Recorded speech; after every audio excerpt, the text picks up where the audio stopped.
Hello, everybody. Oh, I'm probably too quiet. Give me 1 second. I just realized I had to turn my mic down for a thing that I was doing the other day. But now that I'm turning it back up, it's probably a little better now. And if I turn it up even more, there we go. That's maybe a little loud. Okay. Nope, still a little loud. There we go. Okay. I think we found a nice level for that. Hey everybody, my name is Kendo, whichever you prefer, and welcome back to another Kobold Chats. It's my favorite time of the day, and I get to spend it with some of my favorite people talking about one of my favorite things, and that's tabletop RPGs and Kobold Press. Thank you so much for being here. I hope you're doing all right this fabulous Friday. Oh my god, Gen Con's right around the corner. We are 2 weeks away. I guess not next week, week after. This time of the day, we'll be at Gen Con. And hopefully you will be there as well. So we can hang out, play Tales of the Valiant, talk about all of the cool things that, this will be my second Gen Con. Last Gen Con was my first. And this year, I think I'm working in the org play room. So if you're going to go get in some Tales of the Valiant in our org play, then I'll probably see you there. Or I'll see you going around the convention wherever I see you. If, that is, you're going to Gen Con. And if you're not, hey, that's okay. Maybe we'll see you at another convention. But yeah, oh god, Gen Con is so close. All right, that's not what we're here to talk about today, though. We're here to talk about other things. So let's go and do that because we've got some Labyrinth Adventures we need to learn about. All right, so first and foremost for today, let's talk about the Beat the Heat Summer Sale. This is the sale that I alluded to last week in Kobold Chats, where hey. Guess what? You could get 20% off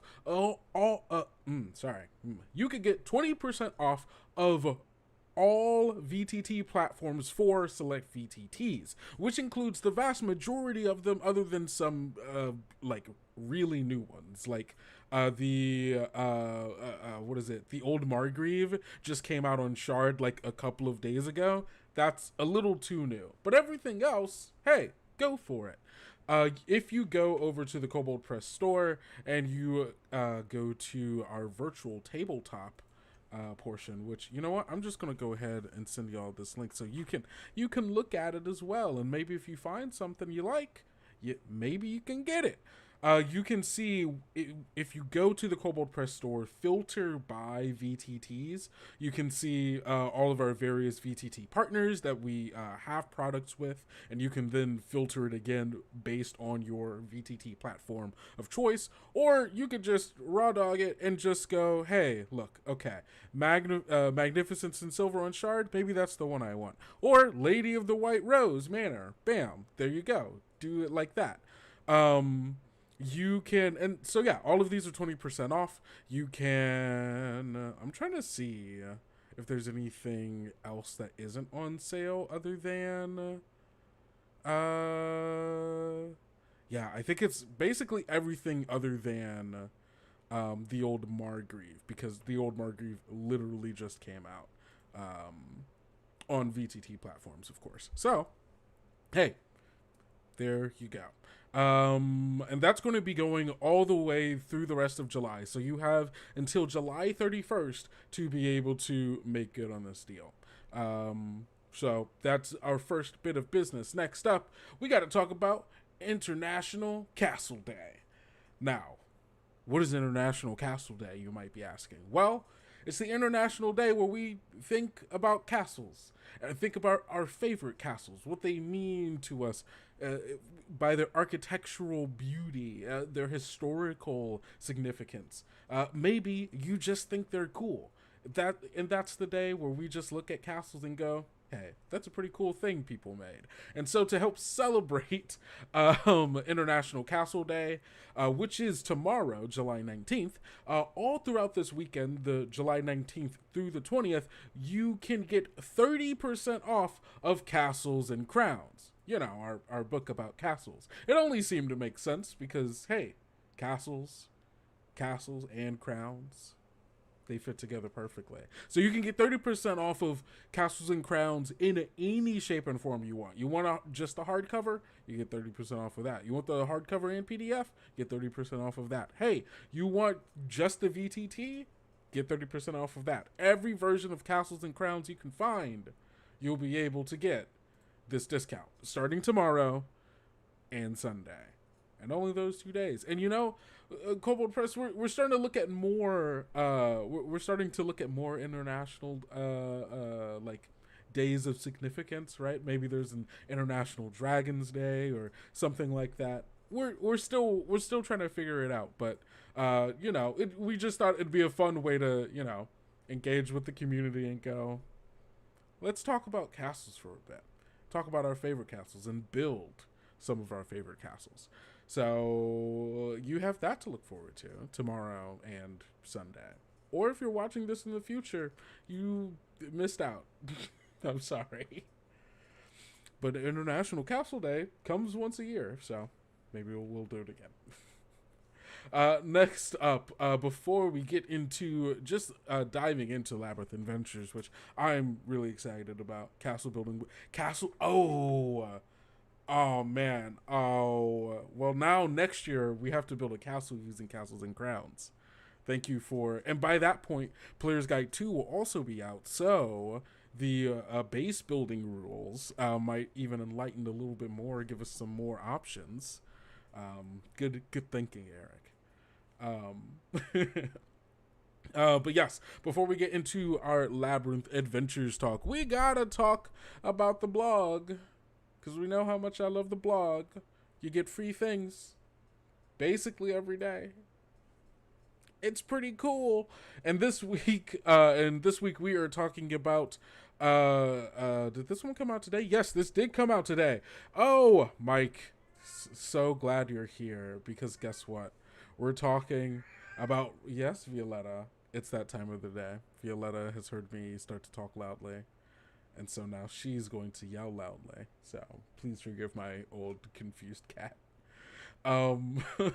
But we're talking about the new blog post for today, Rider Monsters. The Needlefiend foils your banishment attempts against their bosses. This is a series of articles that we've been getting every now and then, talking about the best kinds of monsters that you can tie together with your boss monsters to add a little bit of depth to the encounter, give your players some other like miniature like goals that they need to accomplish, rather than just beat the boss to 0 hit points. So let's see what Mike has for us. Extraordinarily powerful creatures have exploitable weaknesses, and well-prepared PCs learn about them before charging into the fray. These creatures aren't dumb, they recognize their own weakness. Some cultivate relationships with less powerful creatures to help offset those weaknesses. They offer protection or treasure in exchange for the lesser being's useful abilities. Good afternoon. These lesser beings are called Rider Monsters. Rider Monsters add a wrinkle in combat against boss monsters you might find in the Tales of the Valiant Monster Vault. They force PCs to deal with the minor threat until they can negate the advantages granted by these weaker combatants. And today, we're talking about the Needlefiend. This fiend has... Oh wait, so we can still see him. There we go. This fiend has lumpy green and violet mottled skin. Their air immediately around it shimmers and offers occasional glimpses into unsettling vistas. These fiendish aids provide a valuable service to creatures from the lower planes by averting their removal from the planes where they undertake their machinations. Powerful trolls, demons, devils, and other extraplanar fiends hate the disruption even a momentary absence wreaks in their plans, so they sometimes travel with one or more needle fiends. Safety in numbers. A needle fiend has little use in the fiendish planes, so they receive the same horrid treatment as other fiends or similar station. Needle fiends gather for mutual protection, and so they can perpetuate bullying other fiends without the benefit of allies. Extremely mighty fiends can command swarms of these creatures to interfere with enemies' attacks. So, the Needle Fiend, CR1, is a tiny fiend. With an armor class of 14, 32 hit points, a speed of 20, and a flying speed of 30 feet. Perception is 10, stealth is 16, and it is resistant to acid, cold, fire, and lightning damage, as many devils are. They are also immune to the poisoned condition and poisoned damage. And they also have a dark vision of 60 feet, and they speak both Abyssal and Infernal. They've got a -2 strength, a +6 dex, a +2 con, a -1 intelligence, a 0 in wisdom, and +1 charisma. They have Devil Sight, meaning magical darkness doesn't impede the Needle Fiend's dark vision, and they also have magic resistance. The Needle Fiend has advantage on saves against spells and other magical effects, except those that would banish it to another plane of existence. See Banishment Intercedence. Dun dun dun. And this is where we start understanding the purpose of the Needle Fiend. Is that Banishment Intercedence. But first, let's get through the actions. It's got a multi-attack. The Needle Fiend makes 2 needle attacks, and its needle attacks are both melee and ranged weapon attacks, with a +6 to hit, a 5 feet of reach, where it can hit one target. Excuse me. I think it also needs a range here, because it is a ranged weapon attack, unless it's also just 5 feet, but I feel like it's more than that. It's got a 1d2 +4 piercing damage. It's so bad at it. It's so bad at it. Oh, hey, you know what? So, these things happen, you know. The 1d2 +4 piercing damage is just kind of funny to me. And it also deals an additional 1d6 psychic damage. The target must succeed on a DC 14 Constitution save or become poisoned for 1 minute. Those darn needles. While poisoned in this way, and if the target attempts to cast a spell, it must succeed on a DC 14 Constitution save or be unable to cast the spell. Yeah, yikes.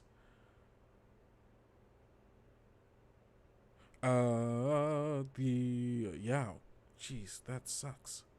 That specifically to try to stop spellcasters. The target doesn't lose the spell slot on a failed save. A poison target can repeat its save at the end of each of its turns, ending the effects on itself on a success. Mr. Darklake, you have the 2 new PDFs. Love them. Still waiting to hear back from the support team. Okay, I did ping the support team when I saw your message the other day, and I know that they had a late start today. So my hope is that they will get to you now that they're active. But they do know about your problem, so hopefully they'll be getting back to you. Truly, at this point, tragically, we've been having an issue with the Canadian shipping, and there's not a lot we can do on our end other than offer the information we have. So hopefully they'll be able to get you what we know. And then the other thing that they have is their reaction, which is Banishment Intercedence. If the Needle Fiend can see a creature casting a spell or using an effect that would banish another creature to another plane of existence, it can move up to its speed and attempt to make itself a target instead. The Needle Fiend makes any save against the spell or effect with disadvantage. If it succeeds on its save, it can choose another target within the spell's effects range that can be sent to another plane and sends that creature instead. If no such target exists, the Needle Fiend is affected and as if it failed its save. That's wild. That's so interesting that the specific devil exists purely for this and will jump in the way. That's so funny. That's so funny. Okay, so Needlefiend Swarm, CR5, same armor class of 14, has 112 hit points. This is a medium swarm of tiny fiends, and it has a passive perception of 10, stealth of 17, same speed as before, 20 ground feet, 30 flying feet, and it has resistance to acid, cold, fire, lightning, and it also has swarm resilience because guess what? It's a swarm. It's again immune to the poison damage and poisoned conditions. It also has swarm resilience, and its senses are the 60 feet of dark vision as before. And guess what? Abyssal and Infernal are the languages it speaks. Now, the difference in stats here is that we're going to see a -2 strength, which is the same, but a +7 dex, a +2 constitution, -1 intelligence, +0 wisdom, and +1 charisma. Sorry, I was just going back down. So dex is the thing that we're seeing bump up here, which sucks the most because of it that's what it uses to attack. So really the main things we're seeing here are this huge boost in hit points because guess what? It's a swarm. It has a greater range of action now because it's a swarm of medium rather than just a tiny thing. And so, yeah, it's got the same Devil Sight, same magic resistance. Now, the swarm stuff that we're getting here is that it can occupy the same space as another creature, and that it can move through any opening large enough for a tiny creature without, like, having to squeeze or anything like that. And the swarm can't regain hit points or gain temporary hit points because it's kind of like as you're slicing through them, you're killing more of them, so you can't heal it because it would mean bringing some of them back to life. You know, the mechanics of how all these things work. And then swarm resilience is that it is resistant to bludgeoning, piercing, and slashing damage because again you're slicing through multiple bodies, not just one, and it is immune to being charmed, frightened, grappled, paralyzed, petrified, prone, restrained, and stunned. It would be funny to see a Medusa fighting a couple of swarms. Have the Needlefiend fall down petrified every round. Yeah, that's pretty good.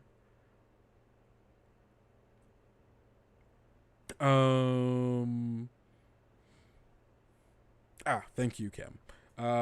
Okay, needle action. So the needle actions here is the +7 to hit, the reach of 0 feet because swarm, they're all attacking the stuff that's inside of the swarm, and then 1 target in the swarm space. Exactly what I said. Now, the difference in damage here is that you're getting 8d4 piercing damage plus 4d6 psychic damage. So you're averaging about 34 damage a hit on that. Or 4d4 piercing damage plus 2d6 psychic damage if the swarm has half its hit points or fewer, because there are less of them to do that. The target must succeed on a DC 15 Constitution save or become poisoned for 1 minute, same as before, and all of the other stuff. I think the difference here is that DC, yes, that DC has gone up by 1, probably because it's matched with the dex save there in some way. Or just because it actually is just because the CR went up, you know. We have to remove that ranged weapon attack from the swarm. Oh, okay, so it's not supposed to be ranged, it's just supposed to be melee. I understand now. That makes sense. That explains why there wasn't a ranged thing on that. And also, yeah, okay, I understand. The target doesn't lose a spell slot on the failed save, same stuff as before, and then the banishment intercedence is the same as before. Now, there's also the additional Needle Fiends as familiars, which will be great for any spellcaster out there looking to have a familiar ready to throw itself in front of any kind of spell, trying to throw you through the 9 hells or whatever other planes, you know. As a familiar, the Needle Fiend can serve another creature, forming a magic telepathic bond with the willing companion. Some Needle Fiends are willing to serve. Okay, cool. While the two are bonded, the companion can sense what the Needle Fiend senses as long as they are within 1 mile of each other. While the Needle Fiend is within 10 feet of its companion, the companion has advantage on saves against spell effects, spells, or effects that would banish the companion to another plane. At any time, and for any reason, the Needle Fiend can end its service as a familiar, ending the telepathic bond. So this isn't even for spellcasters. This is for anybody. that they can be tied to, which is cool, which makes them great like temporary companions if you're like going through the hells for some reason, or maybe you find a cult who has a needle fiend who maybe would rather work with you for some reason that you don't know about. I like this a lot. This is cool. Thanks, Mike, for giving us the needle fiend. Yeah, this is dope. Let me drop this link over in all our chats. Yeah, there we go. All right, so everybody, with that out of the way. Oh no, what happened? Yeah, there they are. With that out of the way, all we have left is to talk about Labyrinth Adventures. But before we do that, I'm gonna go get some water because I'm thirsty, and my throat is getting a little dry. So we will be back. We will be right back, everybody. Don't go nowhere. And maybe get some water for yourself and use the bathroom as well. All right.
All right, everybody, we're back. Thank you so much for waiting.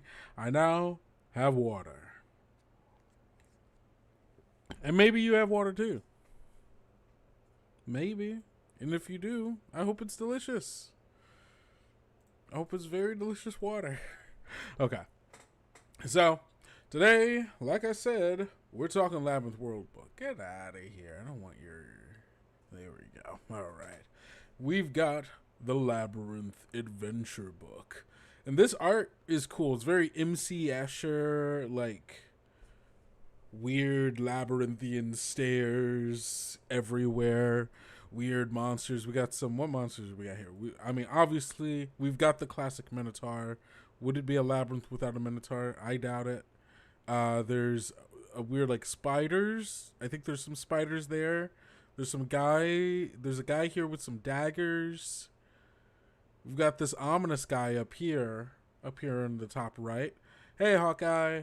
Who, like, is kind of doing, like, the Strahd, like, vampire look over outlook kind of deal. And then we've got some stuff over here, which looks like a scorpion, a pit to hell, more stairs. Classic labyrinth. A classic labyrinth. So let's get into it. So if you don't know what the Labyrinth Worldbook is, wait, hold on. Let me get a link for you. Let me get a link for you real quick so you can find out what the Labyrinth Worldbook is. I mean, sorry, the Labyrinth Adventures book, not Labyrinth Worldbook. Hey, Frozen. Okay, here we go. Yeah, let's just talk about this real quick. So, the Labyrinth Adventures, which you could get the JPEG map pack for 20% off. Keep that in mind. So the Labyrinth Adventures is a 12 adventure book that takes you from levels 1 all the way to level 8, and you can take them individually, just throw them into your game, or maybe you just want to do a one-shot, or you can string them along into an entire adventure path. Now, this, obviously, being the Labyrinth Adventure books, means that you're not just going through one single, like, kind of like, oh, we're just going through a dungeon. No.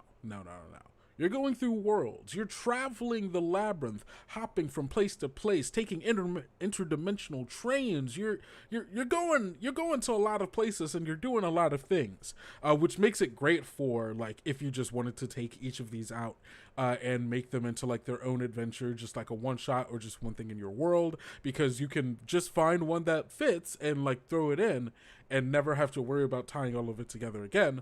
Or if you wanted to, like, really get a start into the labyrinth as a whole and, like, wanted to use this as a stepping off point to keep building on things, here it is, right? Here it is. So yeah, this is the Labyrinth Adventure book. Now, let's actually take a look at what's inside.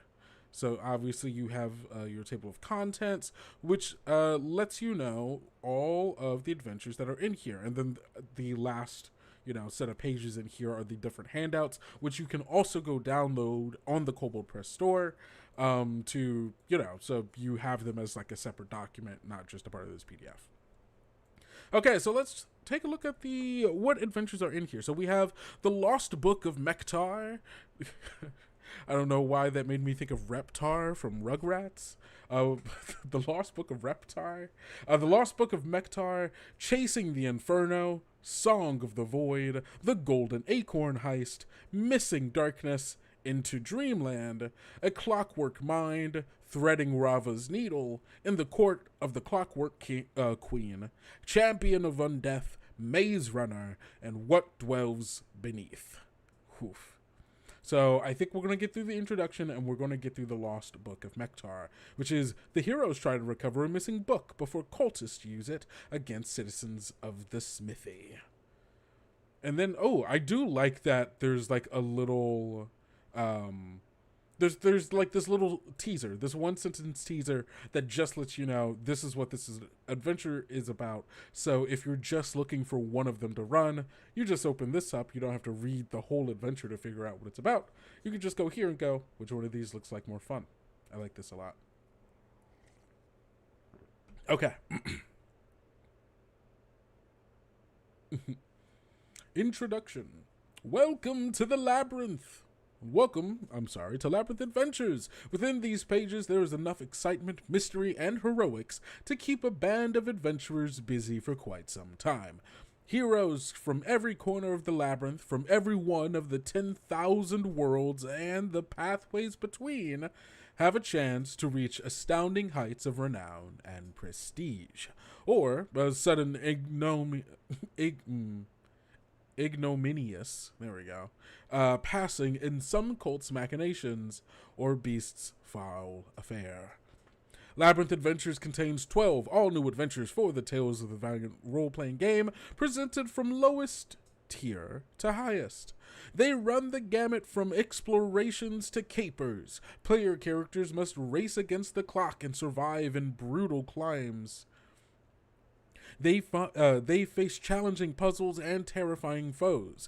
The scenarios take place in all corners of the labyrinth, in both exotic locales and familiar-seeming environments. Running them requires the Player's Guide, Monster Vault, and the Labyrinth WORLDBOOK. And then there's the usual thing about, hey, here's how to use these, here's how to read. Here you go. We teach you how to read these books specifically, obviously. And so, yeah, and then here, it gives you the link that you could just click on, and it goes, hey, where does that go? Here's your Labyrinth Adventures handouts. It's so easy. And I love that that's hyperlinked, so I can just, click it. I love that. So that's good. And then, obviously, connecting adventures. This is where it's going to tell you, hey, you want to run all of these as just one campaign? Here's how you do it. You can intersperse some or all of these adventures into your home campaign, but if desired, you can run them sequentially as a campaign all their own. An optional overarching plotline across all the scenarios in this book involves the search for the pieces of the Fulton Door, a wondrous item of fabled rarity. Each adventure in this book includes a sidebar titled Connections that helps you tie the scenario into the search for the Fulton Door.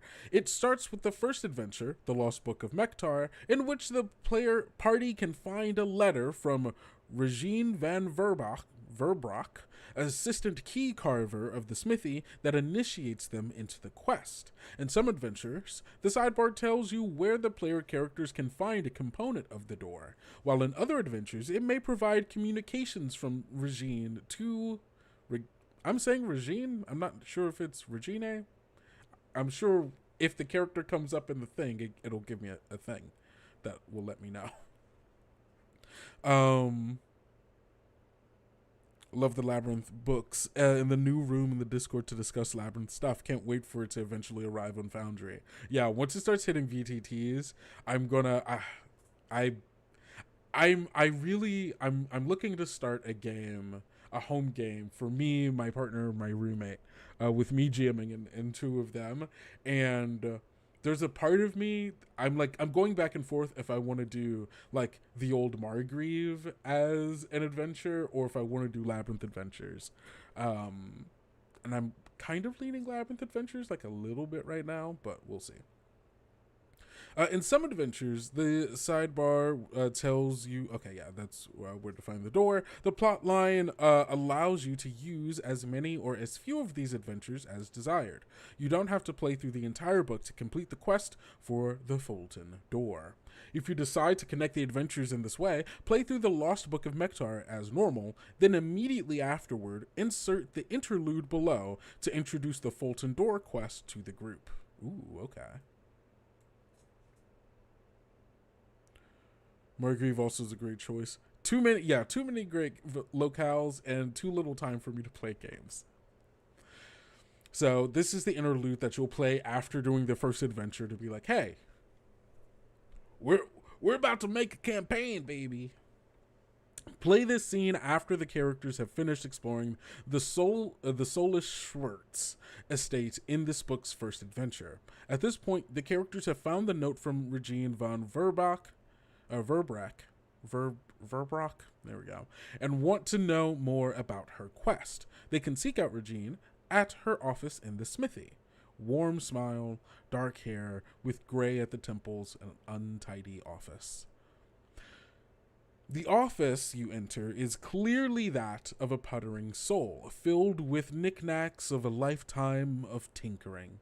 Tools, bits of gearworks, door hinges, keys, and mechanical diagrams cover most of the chairs, shelves, and sections of floor. The woman across from you introduces herself as Regine von Verbach, an assistant key carver for the smithy. She smiles warmly, if a bit sadly, as she gestures for you to take seats. It disturbed me to learn of my friend Jaina's passing. But I thank you for bearing the news to the keepers. Her death leaves a great gap in our knowledge. She will be missed. The woman shakes herself out of her reminiscence and says, "But you didn't come here to lament lost friends. You have an interest in aiding me in my conundrum." As she speaks with the PCs, Regine reveals the following. Regine seeks to restore a Fulton door, a very complex and rare magical artifact her mentor, Email Sevicus, built a few years back. A mishap caused the door to be destroyed, and its pieces scattered throughout the labyrinth. When this occurred, Email vanished. Regine believes the door, once reassembled, can lead her to her mentor's location, and she works to find its scattered pieces. She sends capable individuals out to follow up rumors in search of door fragments, but there are more rumors than able-bodied heroes, so she is regularly looking for new recruits. Regine wants to employ the PCs to track down pieces of the door and will pay the group 500 gold pieces per found piece, returned directly to her. She has crafted a unique version of a wand of magic detection that is attuned to the parts of the Fulton door. In addition to the functions of the normal version of this wand gives the user immediate notification when a charge is used if a piece of the door is within range. This piece will also detect as having conjuration magic. She gives the wand to the PCs if they agree to hunt for the pieces of the door. Regine offers to award the group 500 gold pieces for the return of any missing piece directly to her. Regine has heard rumors that organizations opposed to the Keeper of the Keys are also seeking the door because they believe it would give them the same power over portals that the Keepers have. Already, spies have been detected in the smithy, looking to steal pieces she has already recovered. While she is confident she can keep those parts of the door safe and secure, she wants the PCs to be wary and on the lookout for others who would attempt to thwart their recovery efforts. After the scene, the party can proceed to the rest of the adventures in this book. If you're planning to skip some of the adventures in favor of ones from your home campaign, consider inserting content from the connection sidebars of the missed scenarios into your homebrew setting so the party has the chance to find more pieces of the Fulton door. The more components they locate, the more powerful the door becomes. There is no set number of Fulton door pieces to find. The number of components is up to you as the GM. Each fragment you incorporate into a door increases the door's power. Here's the list of pieces included in the adventures. The Lost Book of Mektar, Chasing the Inferno, and then it just goes throughout, what everything here is. Aha! Finally! Regine von Verbach. Von Verbach. What a name. Her bonds are her mentor, Email Sevicus, and her fellow keepers. She wants to find the pieces of the door.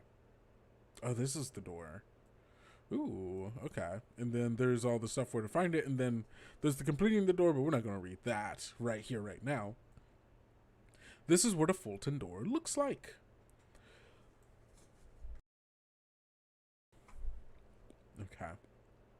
The Fulton Door is a fabled magic item that is actually made up of many pieces. These pieces allow the user to turn an ordinary door into a magical portal, with the powers and characteristics growing as more pieces are added. A complete Fulton Door might consist of a dozen or more pieces, all melded together to allow travel across planes, deliver messages, always return the user home, and other similar powers.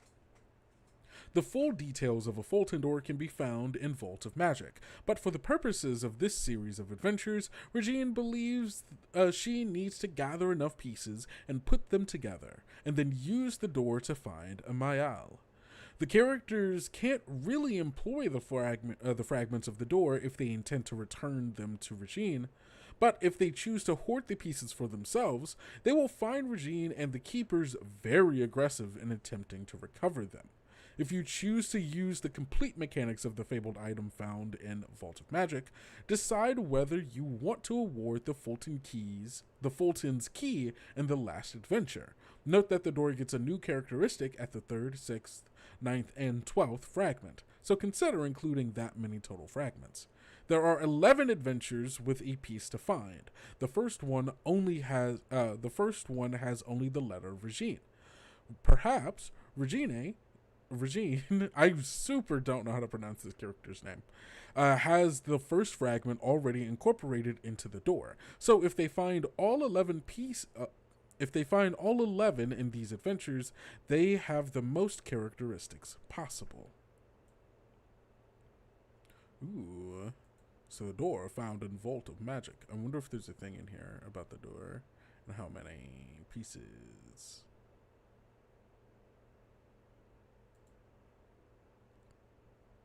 Maybe not. Oh, maybe it was in silly me. Maybe it was here. Who knows? Okay, so let's go on to this first adventure. We're just going to read some of this early part of it. We're not going to go through the whole adventure, obviously.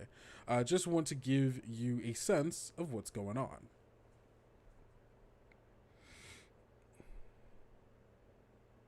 Okay.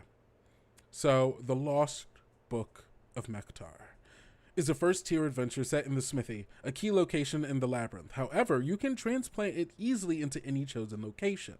This adventure blends exploration, social interaction, and battle for a party of 4 to 5 first-level player characters, though you can adjust it to accommodate more or fewer players. If things go well for the new heroes, they could find a number of items, toolkits, and other equipment that will prove valuable in the future, in their future adventuring careers. After completing the scenario, the characters should reach 2nd level. All right. Based out of the hub city called the Smithy, the Keepers of the Keys serve as the protectors of the Labyrinth. The Keepers fashion keys and portals to connect worlds and planes to one another, enabling the heroes of these worlds to assist each other in the forcing back of the void. To facilitate her research into the void, Jaina Solis-Schwartz, a Keeper's mechanist, borrowed the Book of Mektar from the Library of Worlds in the Citadel of the Keys. Now that's fantasy right there.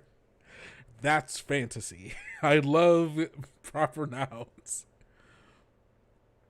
In its pages, she found unhinged rantings and prayers to dark entities, but nothing immediately useful. So she set the book aside and forgot about it.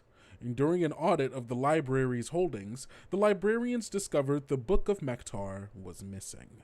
They tasked Scriv, a library automaton, to collect the overdue materials in its efforts to retrieve the book. Scriv has hit a snag. Jaina Solis-Schwartz, the last person to borrow the book, has died. Opposing the Keepers, the demon Varnissus has obtained the Book of Mektar. The demon and its cultists intend to use it to summon a Ripper, a powerful void entity, into the Smithy to wreak havoc. That's sick. That's sick. Right now, the thing that I'm trying to do is seeing because for the home game that I was talking about, I was going to take if I was going to do Old Margrave, I was going to take parts of the Old Margrave and put it into this other world that I have. But now I'm thinking about what if, again, mixing all of those, still taking part, like the Margree Forest, but in this world that I already have, and then also having this like story about trying to find this the pieces of this Fulton door, and still like starting off with this adventure, but within the context of this other world. I'm thinking. Okay. During an audit of the library, okay, so yeah, the adventure summary is that this is a 3-part adventure. The adventures, the first is Hunt for the Book. The characters gain entrance to Solus Schwartz's estate while navigating its hazards. Going up. They can meet Jaina's ghost and become acquainted with the mechadrons working in the house. The estate primarily features exploration, investigation, and social interaction, but a couple of difficult combat encounters might erupt. Part 2, Edmund's Need. In this brief interlude, the characters discover that Jaina's twin brother, Edmund, sold the Book of Mektar, and to whom. They might gain information about the kind of threat they must face to get it back. And then part 3, the summoning. The characters arrive at the Sanctum of Varnissus and its followers during the Ripper's summoning ritual. If they're skilled and lucky, they have what they need to defeat the demon's followers and disrupt its plans before the ritual's climax. If not, they could face the brutal Ripper as it emerges into the smithy. And then factions and key players. Obviously, we've got the Keeper of the Keys. We also have MTT Arvex and the Vexers, the former member of the Keepers of the Keys that was invited to leave the organization after unwittingly aiding a cabal of void cultists, which resulted in the murder of another member. MTT now hires out himself and his crew, the Vexers, to obtain goods and gather information for the highest bidder. The Wings of Alquim, a group of assassins and spies committed to stomping out the void cults, has hired them to locate the Book of Mektar. Whew, man, I like this. Solus family. Yeah, I'm thinking now I might take more pieces of this and take it into a different context and stuff. But I do kind of like it. Yeah, what's the call to action here? How do they get into this?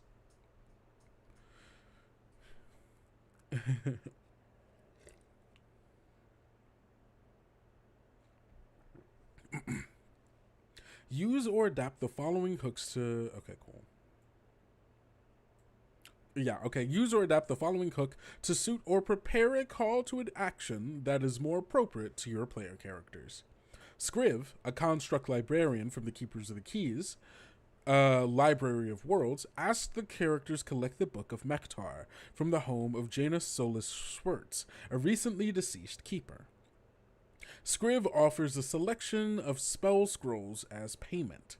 He has a key to Jaina's estate procured from her sister and executor Margot Solus, which he gives to the characters along with a sketch of the main floor of the estate.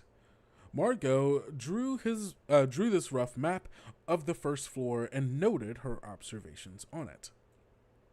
He also tells them that Margot has offered them 50 gold pieces each if they can find the estate's interior keys or Jaina's legal documents on the premises and turn them over to her.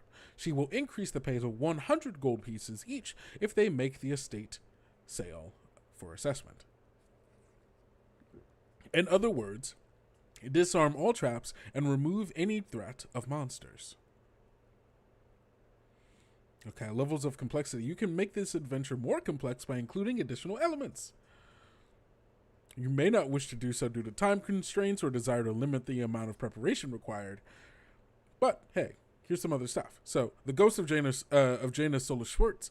If you include this ghost, roll on the household locations table. She's always found in this location. At your discretion, she might aid the characters in other locations as well if they impress her and respect the estate and its occupants. Ooh. And then MTT Arvex and the Vexers. I kind of love them. I kind of love the Vexers. Is this MTT? You look like a little jester guy. You look like a jester, MTT. What you doing? This they dwarf mechanist? Look at you. You look like a jester. Okay. So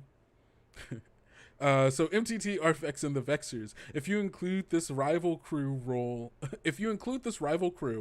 on the household locations table. Then, when the characters enter the location rolled on the table, the crew enters the estate by climbing up to area 28. Every time the characters move from one area to another, the Vexers move one room closer to them. MTT is a mechanist, and the 3 Vexers are human bandits named Rael, Minta, and Gus. I love this.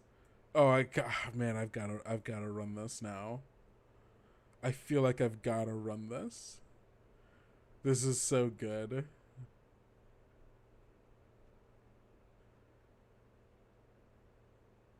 Is there only one floor of the house, or are there multiple floors?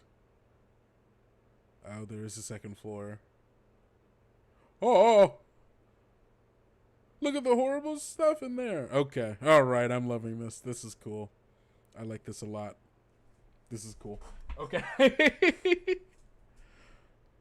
Oh, yeah. All right. Well, that's all we've got for today, everybody. Thank you so much for being here.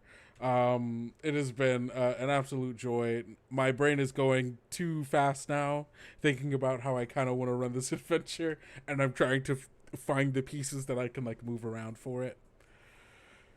It's so good. All right, get on over here. All right, everybody, don't forget that tomorrow and Sunday, July 19th and 20th, you can get 30% off of Castles and Crowns in whatever shape and form you want to get it. The next thing, yeah, of course, absolutely. I'm glad you all are, my brain. I'm glad you all are enjoying it. So yes, don't forget you can get Castles and Crowns 30% off in whatever form you want it, only on the Kobold Press store from July 19th through the 20th. And you can also get 20% off of select VTTs on every single platform until July 31st. Now's the time to play games, everybody. It's summer. It's way too hot outside. Stop touching grass. Touch your keyboards and play some Tales of the Valiant. All right, with that, go out, be bold, be brave, be valiant. And I will see you next week. I won't see you the week after because we'll be at Gen Con. But I will see you next week. Same Kobold time, same Kobold channel.